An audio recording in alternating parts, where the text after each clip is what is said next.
సంతానాన్ని కనడం, ఇవి రెండు సమానమే. కానీ ఎక్కడ తేడా అంటే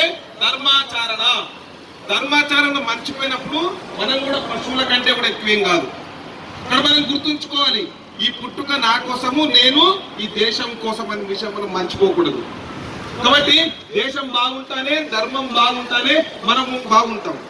నువ్వు ఏ కులమైనా కావచ్చు, నువ్వు ఏ పార్టీ వాడివైనా కావచ్చు, నువ్వు ఎవరి అభిమానమైనా కావచ్చు, తను గుర్తుంచుకో, నువ్వు హిందువు. ఈ శ్రేష్ఠ వారసత్వ పరంపర సంస్కృతిలో భాగమైనటువంటి నిత్య నూతనం చిరపురాతనమైనటువంటి ఆదియు అంతము లేనటువంటి ఒక హిందువు నువ్వు అనే విషయం నువ్వు గుర్తుంచుకోవాలి.